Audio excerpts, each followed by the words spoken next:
मूसा आलैहिस सालाम दाঁড়ায় রইছেন অপেক্ষায়। হঠাৎ করে আল্লাহ পয়গম্বর দেখেন, আল্লাহু আকবার। সকালবেলা যেই লোকটা দুনিয়ার সবচেয়ে বড় নাফরমান ছিল, বিকাল বেলায় সে ফিরতেছে দুনিয়ার সবচেয়ে বড় ওলি হইয়া। আল্লাহর কাছে আল্লাহর ওলি হইতে টাইম লাগে না রে ভাই, সব জিনিসে সময় লাগে, আল্লাহর ওলি হইতে সময় লাগে না।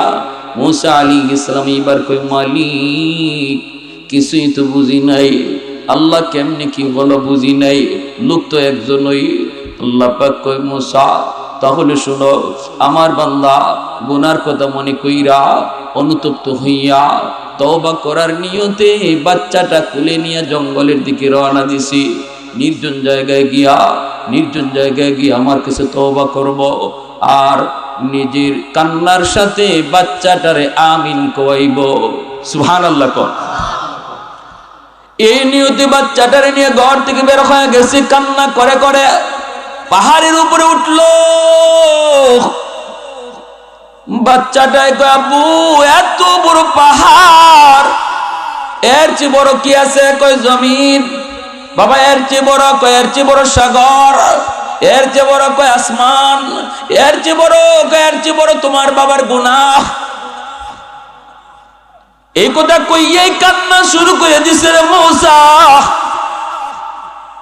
বাচ্চাটা কয়, আব্বু তোমার গুনাহ এত বেশি, তোমার গুনার চেয়েও কি বড় কিছু আছে নাকি? তখনই হাউমাউ করে কান্দে আর কয়, এর চেয়েও বেশি হলো তো আমার আল্লাহর দয়া আর মায়া।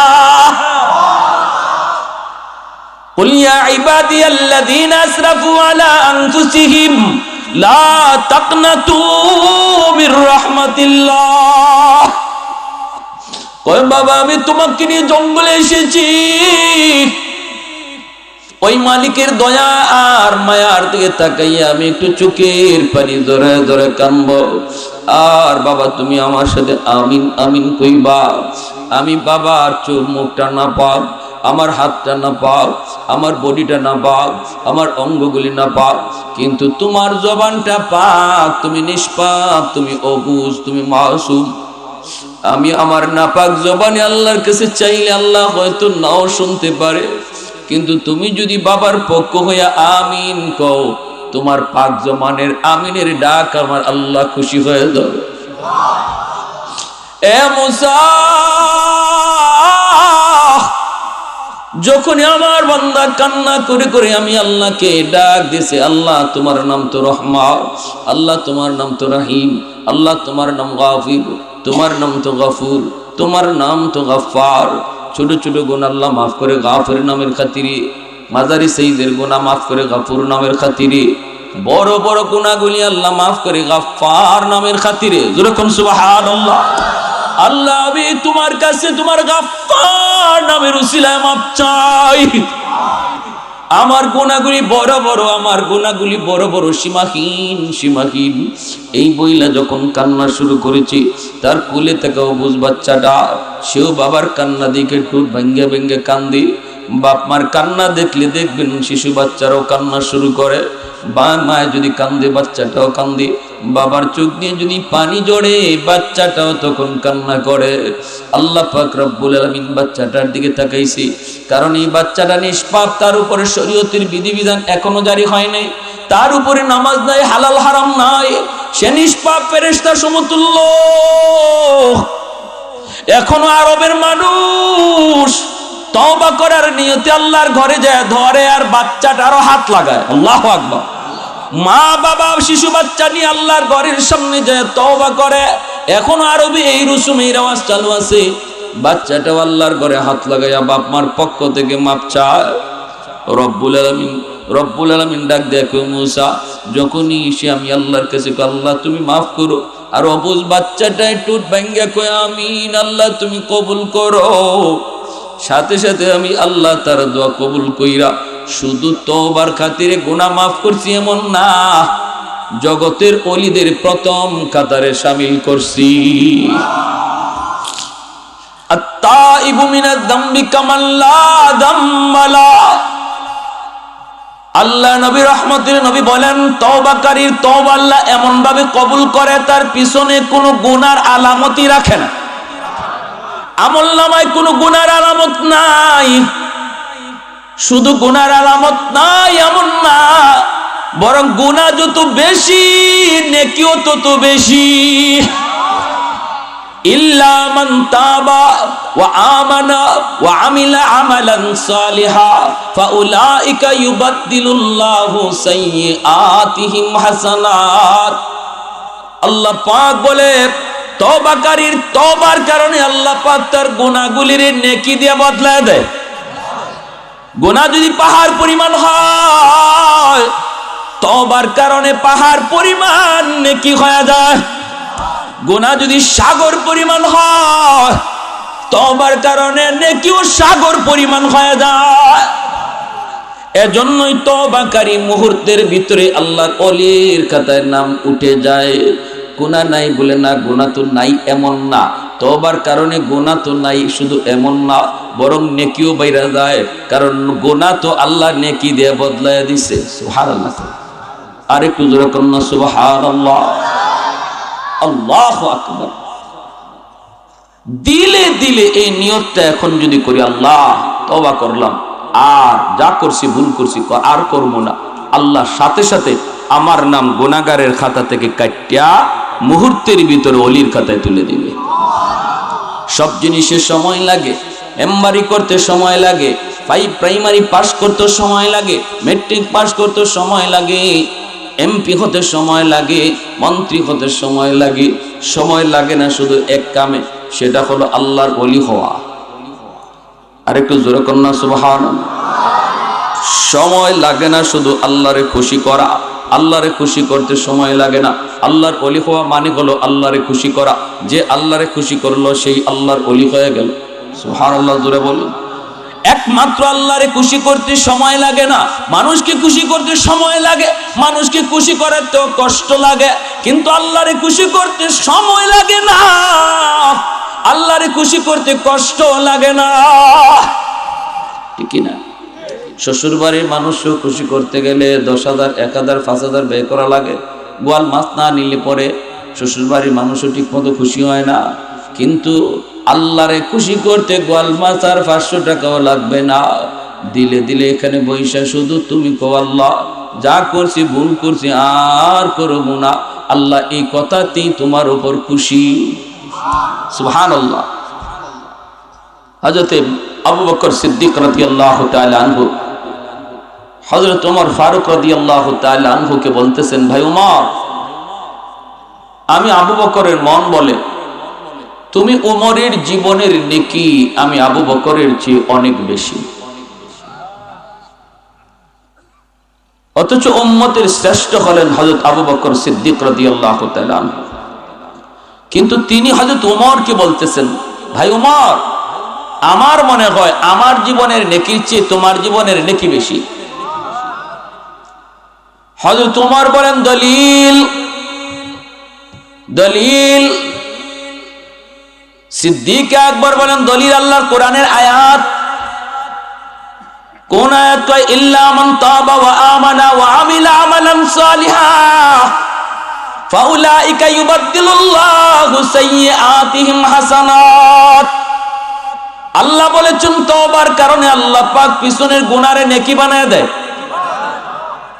ওমর, তোমার জীবনের গুনাহ আমি আবু বকরের চেয়ে বেশি। ইসলাম গ্রহণ করার আগে তোমার দ্বারা বহু অন্যায় হয়েছে, যা আমি আবু বকরের দ্বারা এত হয় নাই।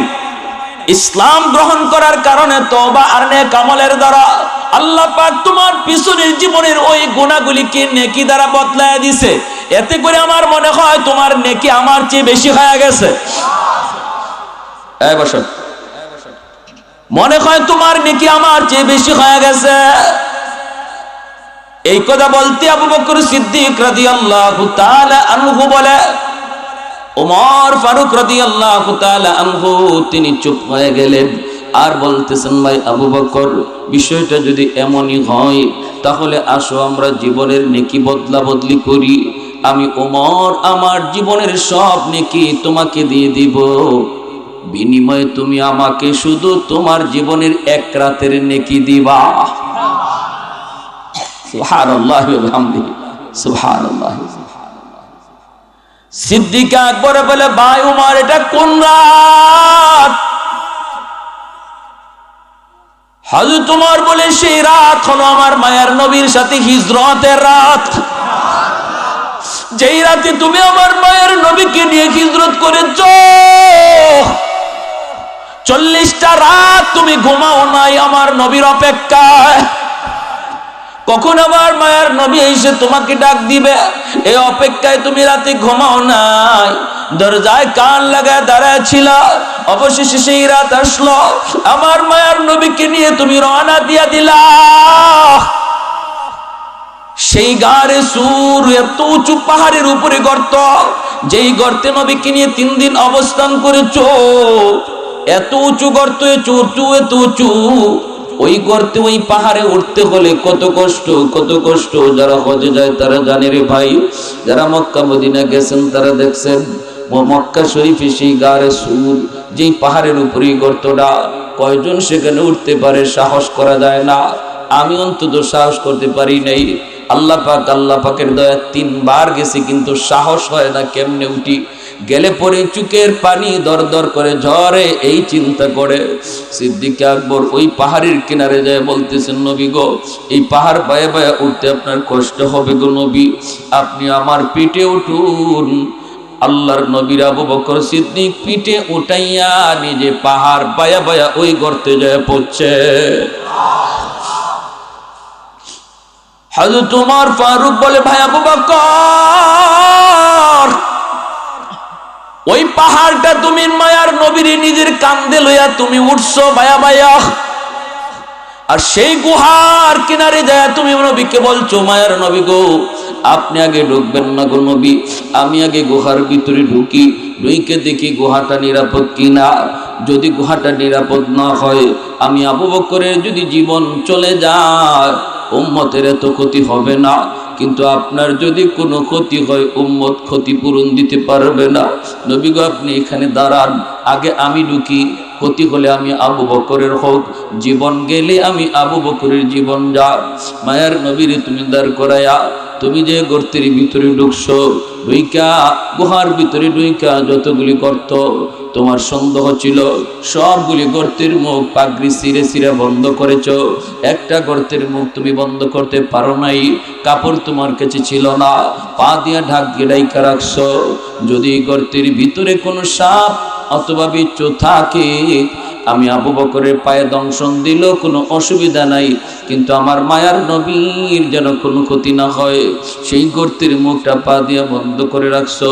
এরপরে আমার মায়ার নবীর ভিতরে ঢুকাইয়া, ঘুমের প্রয়োজন ছিল তোমার বেশি, কিন্তু নিজে না ঘুমাইয়া নবীর ঘুম পাড়াইছো। তোমার উরুতে আমার মায়ার নবীর ঘুম পাড়াইছো, তোমার উরুতে আমার মায়ার নবীর তুমি ঘুম পাড়াইছো। এই ফাঁকে বিষাক্ত সাপ তোমারে কামড় দিল, বিষের যন্ত্রণায় তুমি অস্থির। এরপর তুমি বডি নড়াচড়া করো না, বডিটা নড়াচড়া করো না, বিষাক্ত সাপের যন্ত্রণা তুমি হজম করেছো, বডি নাড়াও নাই, কারণ নাড়াইলে আমার রহমতের নবীর ঘুম ভেঙে যাবে, আমার মায়ার নবীর ঘুম ভাঙবে। এজন্য তুমি বডি নাড়াও নাই। ও ভাই আবু বকর, আমি উমর আমার জীবনের সব নেকি তোমারে দিয়া দিলাম, শুধু ওই রাতের নেকিটা আমি উমরকে দিয়া দাও। सिद्दीक तेरा नाम से इस्लाम रहेगा, सिद्दीक तेरा नाम से इस्लाम रहेगा, दुनिया की सदाकत में तेरा नाम रहेगा, दुनिया की सदाकत में तेरा नाम रहेगा, फारूक तेरा नाम से इस्लाम रहेगा, दुनिया की अदालत में तेरा नाम रहेगा, उस्मान तेरा नाम से इस्लाम रहेगा, दुनिया की सखावत में तेरा नाम रहेगा, हैदार तेरा नाम से इस्लाम रहेगा, दुनिया की शजाअत में तेरा नाम रहेगा, मुआविया तेरा नाम से इस्लाम रहेगा, दुनिया की सियासत में तेरा नाम रहेगा। একটু জোরে সুরে কোন আল্লাহু আকবার, আর একটু জোরে আল্লাহু আকবার। সিদ্দিক আকবর বলেন, ভাই উমর,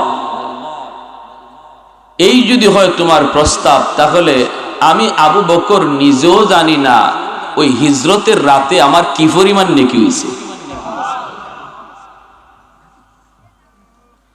বদলা বদলি কইরা আমি ঠকবো না জিতবো আমি নিজেও জানি না। চলো দুজন মায়ার নবীর কাছে যাই, ওই রাতে আমার নেকি কি পরিমাণ আগে বুঝি। আল্লাহ নবীর কাছে দুজন চলে আসলেন। মায়ার নবী দয়ার নবী বলেন, দুজন ঘটনা কি, কেন, কি জন্য? সিদ্দিক আকবর বলেন, ইয়া রাসূলুল্লাহ, ওগো নবীজি, আমরা আমাদের জীবনের নেকি বদলা বদলি করতে চাই। ওমর তার জীবনের নেকি আমাকে দিতে চায়, আর ওমর আমার জীবনের নেকি সব চায় না, শুধু এক রাতের নেকি চায়, এক রাতের নাকি। অথচ আমি নিজেও জানি না ওই রাতে আমার কি পরিমাণ নেকি হয়েছে। এটা বুঝতে আপনার কাছে এসেছি গো নবী। আল্লাহর নবী, রহমতের নবী বলেন, ভাই আবু বকর, কোন রাতের কথা বলছো? সিদ্দিক আকবর বলেন, নবী গো, সেই রাত হলো আপনার সাথে হিজরতের রাত, আপনার সাথে হিজরতের রাত। দ্বীনের নবী, মায়ার নবী তখন বলেন, আবু বকর, আমি বলবো না তুমি বদলাও, আমি এই কথাও বলবো না বদলাও না, আমি কোনো কথাই বলবো না, সিদ্ধান্ত তোমরা দুজনের। দুজন মায়ার নবীর বড় কাছের, ঠিক না?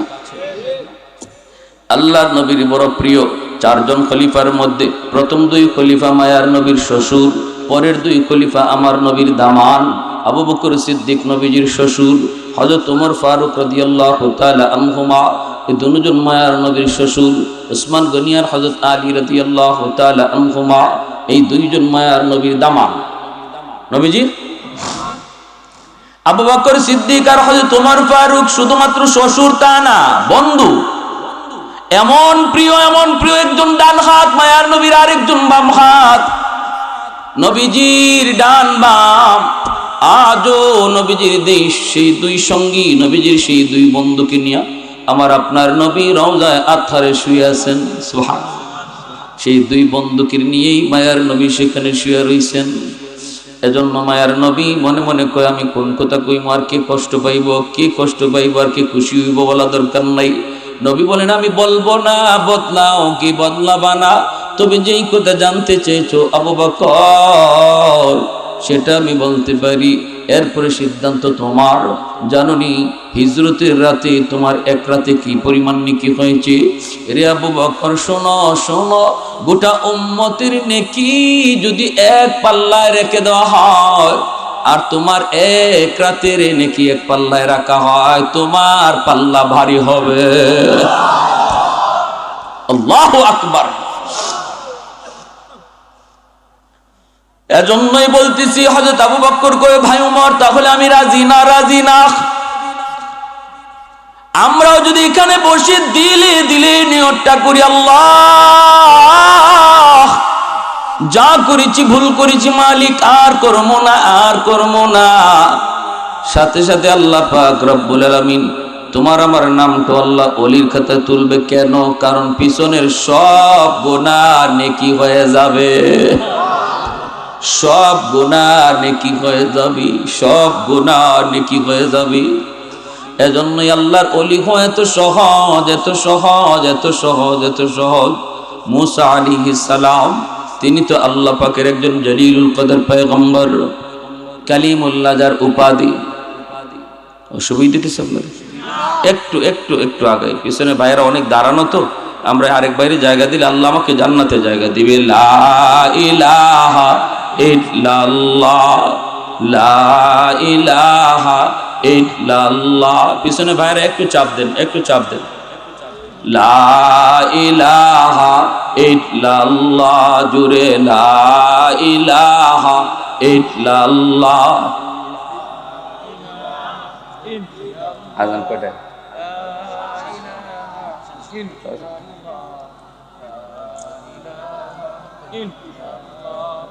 লা ইলাহা ইল্লাল্লাহ।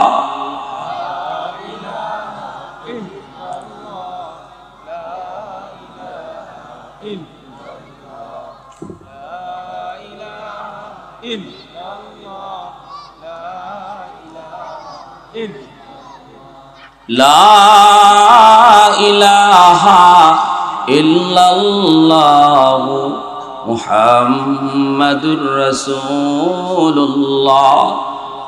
সাল্লাল্লাহু আলাইহি ওয়াসাল্লাম। আল্লাহু রাব্বুনা মুহাম্মাদ নাবিয়ুনা, আল্লাহু রাব্বুনা মুহাম্মাদ নাবিয়ুনা, নাহনু নুতিউহুমা নাহনু কুল্লুন হিজবুল্লাহ, লা ইলাহা ইল্লাল্লাহ ওয়াতাসিম বিহাবলিল্লাহ মুজাহিদ ফি দীনিল্লাহ, লা ইলাহা ইল্লাল্লাহ, লা ইলাহা ইল্লাল্লাহ, লা ইলাহা ইল্লাল্লাহ, লা ইলাহা ইল্লাল্লাহ, লা ইলাহা ইল্লাল্লাহ, লা ইলাহা ইল্লাল্লাহ, লা ইলাহা ইল্লাল্লাহ মুহাম্মাদুর রাসূলুল্লাহ সাল্লাল্লাহু আলাইহি ওয়াসাল্লাম। ওই পিছনে বাচ্চারা চিল্লায়, একটু খেয়াল রাখেন। সাইডে রাউজি সাইডে পশ্চিম সাইডে চিল্লাইতেছে। মুসা আলাইহিস সালাম উপাধি হলো কালিমুল্লাহ। 4000 বার আল্লাহর সাথে তিনি জমিনে বসে কথা কইছেন। মুসা আলাইহিস সালাম এরকম আল্লাহকে বিভিন্ন প্রশ্ন করতেন। একদিন আল্লাহর মুসা আলাইহিস সালাম প্রশ্ন করেন, প্রশ্নটা শুনেন কি জাত প্রশ্ন। আল্লাহর সাথে কথা বলতে পারেন বিধায় মাঝে মাঝে এমনও কিছু প্রশ্ন করতেন। আল্লাহকে বলতেছেন, আল্লাহ আল্লাহ বলে কি হইছে? আমি যদি খুদা হইতাম আর তুমি যদি বন্দা হইতা, ওইসিনি কথা কথাটা দেখছেন? আল্লাহ কিতা কবুস আছেন বলে আমার পরের কথা হবেন। আমি যদি খুদা হইতাম তুমি যদি বন্দা হইতা, আমার কাছে কিতা চাইতা? মুসা আলাইহিস সালামের উদ্দেশ্য দেখে আল্লাহ কিতা কয়, যেটা কইব এটা আমি আল্লাহর কাছে চাই না। সুবহানাল্লাহ, জোরে কয়।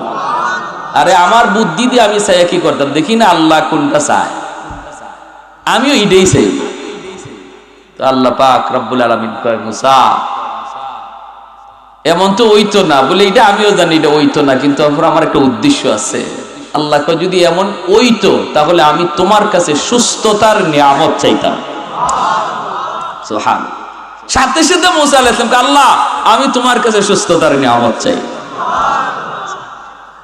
সুস্থতা এত বড় নিয়ামত, সুস্থ থাকলে তো নামাজ কালাম বন্দিগি, ঠিক না? অসুস্থ হয়ে গেলে পরে নামাজও কষ্ট হয়, মজা পাওয়া যায় না। হ্যাঁ, এই অবস্থার মধ্যে সুস্থতা এত বড় নিয়ামত, এত বড় নিয়ামত। এজন্য আল্লাহর কাছে সুস্থতার নিয়ামত বেশি বেশি চাইতে হবে। মুসা আলাইহিস সালাম একদিন কইতেছে, আল্লাহ বর্তমান জমানার সবচেয়ে বড় নাফরমান কেডা, আমার একটু দেখাইবা?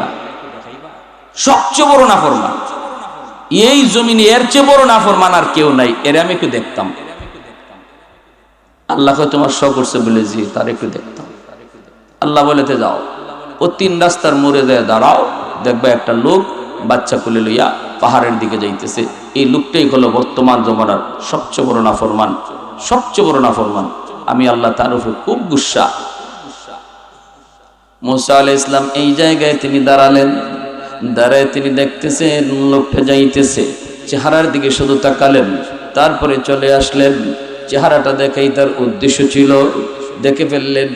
এইবার আল্লাহর কাছে প্রশ্ন করেন, মালিক।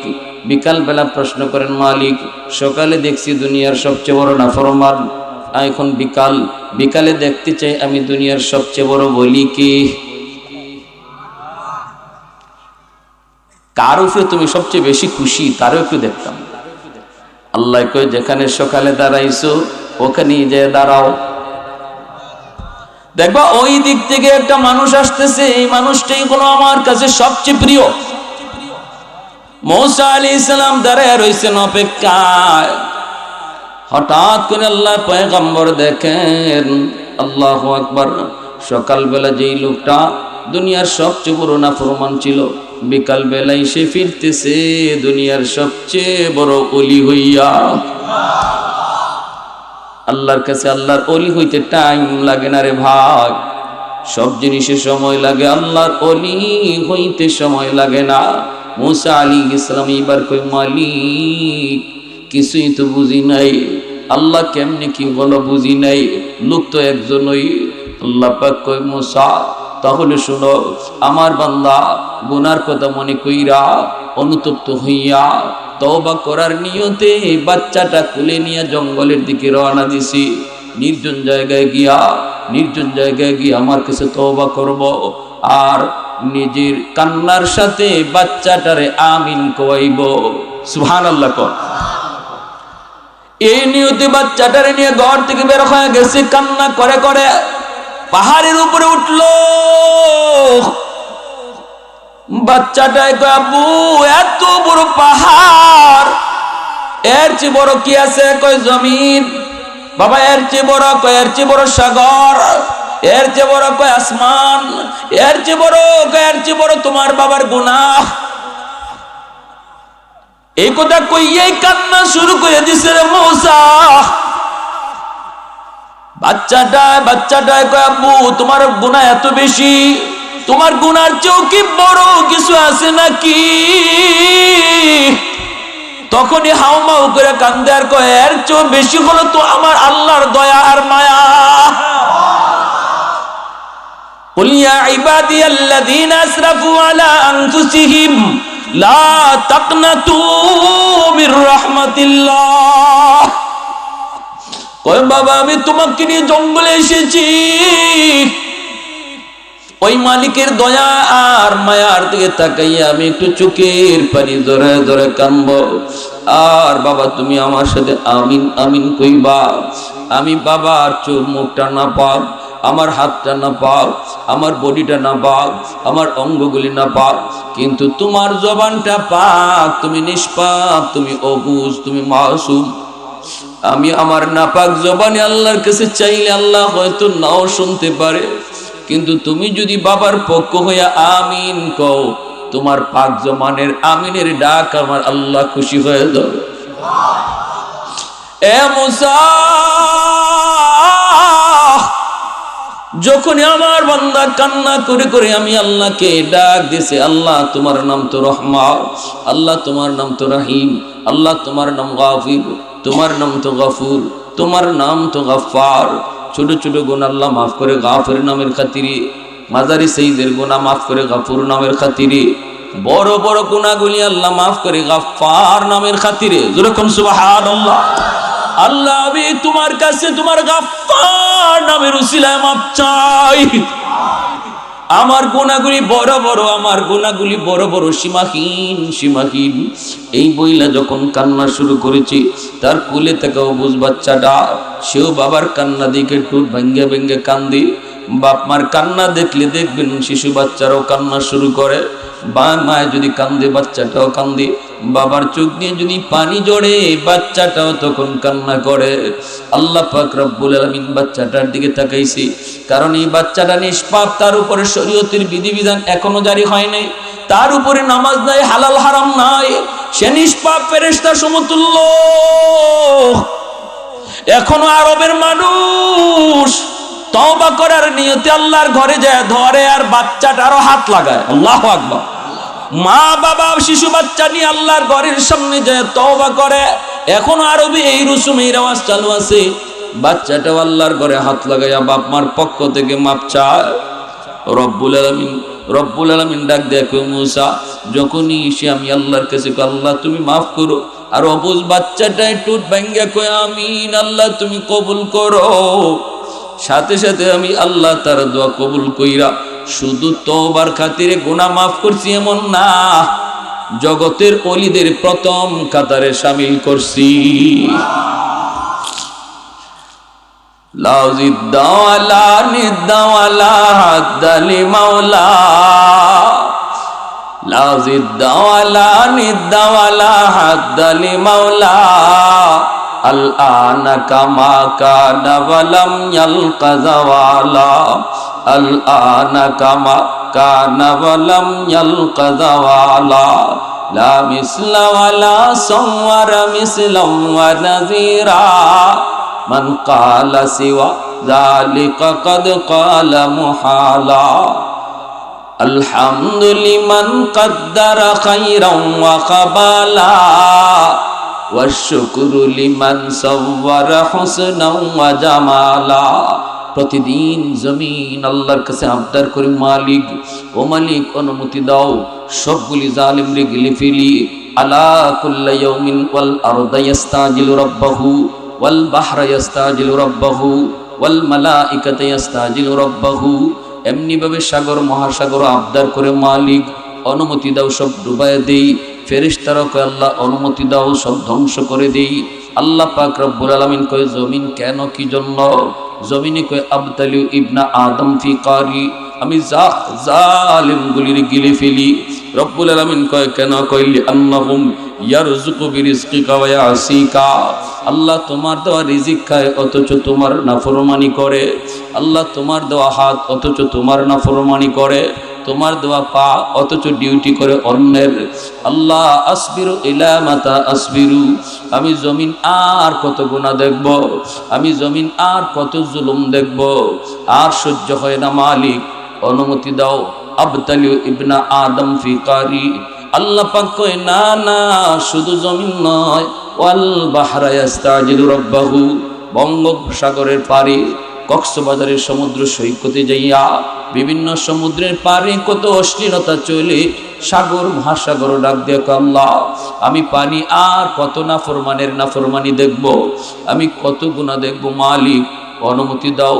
এই নাফরমানগুলি গুনাহ করে করে জমিনটারে নাপাক বানায় ফেলাইছি, একটু সুযোগ তুমি দাও, আমি পানি দিয়া সব একদম পাক করে ফেলাই।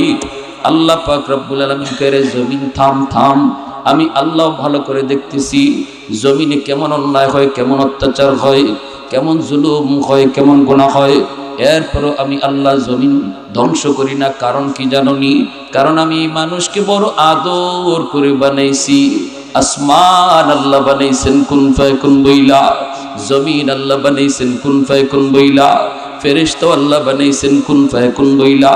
কিন্তু আমারে আপনারে আল্লাহ পাক কুন ফায়াকুন বইলা বানায় নাই। খালাকতু বিয়াদাইয়া, আল্লাহ বলে আমি আমার নিজের হাত দিয়া বান্দা বান্দিরে বানাইছি। কারণ এই চেহারার মধ্যে এত দামি কপাল, এই কপাল দিয়া বান্দা আমার কুদরতি কদমে সেজদা দিবে। এই কপালটার এত দাম, এই কপালটার এত দাম। এই কপাল ফেরেশতাদের হাতে বানাইলে হয় না, এই কপাল কুন ফায়াকুন বললে হয় না। এই কপাল আমি আল্লাহ নিজের হাতে বানাইছি, কারণ আমার বান্দা এই কপাল দিয়ে আমার কুদরতি কদমে সেজদা দিবে। আল্লাহ পাক রব্বুল আলামিন কইরে, জমিন থাম থাম, এখনো জমিনের মধ্যে 4টা শ্রেণী আছে। এই 4 শ্রেণী যতদিন থাকবে আমি আল্লাহ জমিন টিকায় রাখবো। লাউলা বাশাইখু রুকা ওয়াশ-শাবাবু খুশা ওয়াল আতফালু রুদ্দা ওয়াল আনআমু রুদ্দা। আল্লাহ পাক রব্বুল আলামিন কয়, এখনো জমিনের মধ্যে আমার কিছু বান্দা বান্দি আছে, বৃদ্ধ বান্দা বান্দি, চুল দাড়ি তার সাদা হয়ে গেছে, কোমরে তার ব্যথা, হাঁটুতে জয়েন্টে জয়েন্টে ব্যথা, রুকু করতে কষ্ট হয়, সেজদা দিতে তার কষ্ট হয়। এরপর আমার বান্দা কষ্ট করে করে আমি আল্লাহর কদমে সেজদা দেয়, চারে বৈশা নামাজ পড়ে না, কষ্ট করো আমাকে কুদরতি কদমে সেজদা দে। তার সেজদার দিকে তাকাইলে জমিনের প্রতি আমার মায়া লেগে যায়। ওয়াশশাবাবু খুশা। আল্লাহ পাক বলে এখনো জমিনে এমন কিছু যুবক আছে যে যুবক যৌবনের পাগলামি করে না, যে যুবক যৌবনের পাগলামি করে না, যৌবনে সে আমাকে ডরায়, যৌবনে সে আমার ভয় অন্তরে রাখে, অন্তরের ভিতরে আমি আল্লাহর ভালোবাসা, অন্তরের ভিতরে আমি আল্লাহর মহব্বত, আমার রসুলের ভালোবাসা। না না, দুনিয়ার নাপাক ভালোবাসা অন্তরে জন্ম দেয় না, দুনিয়ার নাপাক পচা গান্দা ভালোবাসা তার অন্তরে নাই, তার অন্তরে আমি আল্লাহর পাক পবিত্র ভালোবাসা। ওই যুবকের কলিজার দিকে তাকাইলো, আমি আল্লাহ জমিনের প্রতি আমার মায়া লেগে যায়। আল্লাহ বলেন আরেকটা শ্রেণী হলো, প্রতিটা ঘরে ঘরে কিছু শিশু বাচ্চা আছে, অবুঝ বাচ্চাগুলি, এদের উপরে শরীয়তের বিধান নাই। ওয়াল আতফালু রুদ্দা, আল্লাহ বলে অবুঝ বাচ্চাগুলির উপরে শরীয়তের বিধিবিধান নাই, হালাল হারাম নাই, জায়েজ না জায়েজ নাই। বাচ্চাটার উপরে রমজানের রোজা ফরজ না, বাচ্চাটার উপরে রমজান নামাজ ফরজ না। যখনই জমিনে আযাব আর গজব নামে, এই আযাব গজব আসতেছে তার বাপের গুনার কারণে, আযাব গজব আসতেছে তার মার গুনার কারণে। বাচ্চাটার কোনো অপরাধ নাই, কিন্তু গজবের ভিতরে বাপ মার সাথে বাচ্চাটাও গজবে পইরা যায়, অথচ আর কোনো দোষ নাই। ওই বাচ্চারা টুট ভাঙ্গা কান্না দেখলে আমি আল্লাহর জমিনের প্রতি মায়া লেগে যায়। আল্লাহ পাক বলে জমিনে কিছু পশু পাখি আছে, এই পশু পাখির উপরে শরীয়তের কোনো বিধিবিধান নাই, এরা যতদিন আছে জমিনে পশু পাখিও গজবের মধ্যে শামিল হয়ে যায়, যে পশু পাখিও গজবে শামিল হয়ে যায়, অথচ এদের তো কোনো অন্যায় নাই। ওই পশু পাখি গরু ছাগল হাঁস মুরগির দিকে তাকাইলো, এই জমিনের প্রতি আমি আল্লাহর মায়া লাগে। যদি এই চার শ্রেণী জমিনে না থাকতো, লাজালতুস সামাআ হাদিদা, আসমানকে আমি আল্লাহ লোহা বানিয়ে দিতাম, ওয়াল আরদা খাফসাফা ওয়াত তুরাবা রামাদা। এবার দেখেন আল্লাহর গুসার কথা আল্লাহ বলতেছি, আল্লাহ গুসার কথা আল্লাহ বলতেছি। কেমন গুসার কথা আল্লাহ কয়, লাজালতুস সামাআ হাদিদা, আসমানকে আমি লোহা বানিয়ে দিতাম। যেই পরিমাণ গুনাহ জমিনে হইতেছে আসমান লোহা হয়ে যাইত। ওয়াল আরদা খাফসাফা ওয়াত তুরাবা রামাদা, জমিন তামা হয়ে যাইত তামা। ওয়ামা আনজালতু মিনাস সামাই কাতরা ওয়ামা আম্বাতু মিনাল আরদি নাবাতা, এক ফোঁটা রহমতের বৃষ্টি আমি জমিনে দিতাম না, বছরকে বছর বছরকে বছর চলে যেত, বৃষ্টি হতো না, জমিন থেকে একটা শস্যের দানা উঠতে দিতাম না। বাল আনজালতু আলাইকুমুল আযাবা সাব্বা, বরং পরপর পরপর জমিনে গজব আর গজব নামতো। কেন গজব এইভাবে নামে না? যেই হারে গুনাহ হয় এই হারে কেন জমিনে গজব আসে না? আল্লাহ বলে এই চার শ্রেণীর কারণে, এই চার শ্রেণীর কারণে। এজন্য মুরব্বীদেরকে যুবক শ্রদ্ধা করবা। যেই মুরব্বীর চুল পেকে গেছে, দাড়ি পেকে গেছে, এই মুরব্বীকে শ্রদ্ধা করবা, সাবধান বেয়াদবি করবা না। ইনি কষ্ট করে সেজদা দে, এই সেজদার খাতিরে আল্লাহ আসমান টিকায় রাখছে। এ যুবক, যেই যুবক মসজিদে যায়, নামাজ পড়ে, আল্লাহকে ডরায়, ওই যুবকগুলিরও তোমরা মায়া কইরো, মায়া কইরো, তাদের সাথেই চইল। সঙ্গী কারে বানাইবা, কারে বানাইবা? বন্ধু তুমি কারে বানাইবা একটু খেয়াল করে দেখো, সে নামাজি নাকি বেনামাজি। বেনামাজি যুবকটারে তুমি বন্ধু বানায়ও না, নামাজি যুবকটারের সাথে তুমি চলো। আল্লাহরে যেই যুবক ভয় করে তার সাথে সময় দাও, তার সাথে সময় কাটাও, কারণ তার খাতিরে আল্লাহ জমিন টিকায় রাখছে। জমিন বাচ্চাগুলিরে মারধর করবেন না, আদর করবেন, বাচ্চাগুলিরে ধমক দিবেন না। বাচ্চারা দুষ্টামি করবেই, কিন্তু ওরা নিষ্পাপ, ওরা মাসুম। ওদেরকে যত মায়া করবেন আল্লাহ তত খুশি হবে, কারণ তোমারে আমারে আল্লাহ এখনো ফসলে জমিন দিয়া খাওয়ার এই ঘরের শিশু বাচ্চাটার খাতিরে। পশু পাখিরে যেভাবে খুশি ভাবে মাইরেন না, গরুটারে অযথাই পিটায়েন না, পিটায়েন না। জানেন আল্লাহ আমারে খাওয়াইতেছে, তোমারে খাওয়াইতেছে এই গরু ছাগলের উসিলা। অতএব এরা হাইওয়ান হলো, এদের উপরে জুলুম করা যাবে না, অত্যাচার করা যাবে না, কষ্ট পাবে, কষ্ট পাবে। আমার ভাইয়েরা, মুরব্বীদের শ্রদ্ধা করবা, যুবক মুরব্বীদের শ্রদ্ধা করবা। হযরত আলী রাদিয়াল্লাহু তাআলা আনহু, একটা ঘটনা বলে শেষ দিচ্ছি। আলী রাদিয়াল্লাহু তাআলা আনহু মসজিদে নববীর দিকে যাবেন, নামাজ হারায় গেছে, আল্লাহ নবী ইমাম, নামাজ দাঁড়ায় গেছে। হযরত আলী বের হয়েছেন জামাতে শরীক হবেন, কিন্তু একটা গলি পথ দিয়ে যাইতে হয়। এই গলি পথে যাইতেই দেখেন এক বুড়া মানুষ, মুরব্বী মানুষ সামনে পড়ে গেছে। হযরত আলী রাদিয়াল্লাহু তাআলা চিন্তায় পড়লেন, হায় রে, এখন যদি আমার গিয়া রুকু ধরতে হয়, রাকাত পাইতে হয়, তাহলে তো তাড়াতাড়ি যাইতে হবে। তাড়াতাড়ি যাইতে গেলে মুরব্বী বাবাজিরে একটু চাপ দেওয়া লাগবে। চাচা একটু সাইড দেন কইয়া ওনার শরীরে একটু চাপ দেওয়া লাগবে। এটা কি ঠিক হইব আমার? কারণ মুরব্বী যার চুলদারি পাকা, আল্লাহ তার হাত তারে দেখলে লজ্জা পায়, লজ্জা পায়। এতটা সম্মান আল্লাহ তারে করে, আমি কি এতটা ইজ্জত করবো না? আল্লাহ যারা ইজ্জত করে, এই চিন্তা করে হযরত আলী বলে, না, আমার নামাজ এক রাকাত ছুটে যাবে, তবু আমি মুরব্বীর আগে যাব না, তার পিছনে পিছনেই যাব। এইদিকে আল্লাহ নবী রুকুতে চলে গেছেন। এমনি আল্লাহ পাক জিবরাইল আমিনকে পাঠায় দিছে। জিবরাইল মায়ার নবীর সামনে হাজির রুকুতে। জিবরাইল আমিন আইসে কো, মায়ার নবী গো, রুকু থেকে মাথা তুলবেন না যতক্ষণ পর্যন্ত আলী নামাজে শরীক না হয়। মাথা উঠায়েন না গো নবী। আজকে তুমি মুরব্বীর সাথে চোখ লাল করে কথা করি যুবক, যে মুরব্বীর দোয়ায় তোমার ভবিষ্যৎ সুন্দর হবে, যে মুরব্বীর কলিজার দোয়ায় তোমার ভবিষ্যৎ আলোকিত হবে, তুমি তার সাথে চোখ লাল করে বুঝি তাকাইছো, সামনের জীবনটা তুমি অন্ধকার করে দিছো। হযরত আলী রাদিয়াল্লাহু তাআলা এখনো নামাজ আসেন নাই গো নবী, এজন্য রুকু থেকে মাথা তুলবেন না। আপনাকে আমি বলবো কখন তুলতে হবে। নবীজি রুকু লম্বা করতেছেন, মনে মনে নবীজির তো একটু গুসা, নামাজের মাঝে তো আর জিগাইতে পারেন না, কেন আলী আজকে এত দেরি করলো কেন? নবী তো কোনো কথা বলেন না, রুকু তো লম্বা করতেছেন। আলী রাদিয়াল্লাহু তাআলা নামাজে এসে শরীক হইছেন, রুকুতে পাইছেন মায়ার নবীরে, এক রাকাতও ছুটছে না।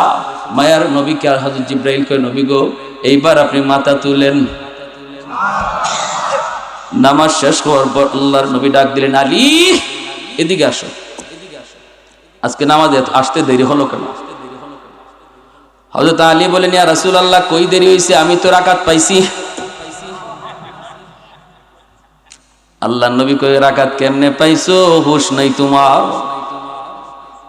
আমারে জিবরাইল রুকুর মধ্যে আটকায় রাখছে তোমার রাকাত পাওয়ার জন্য।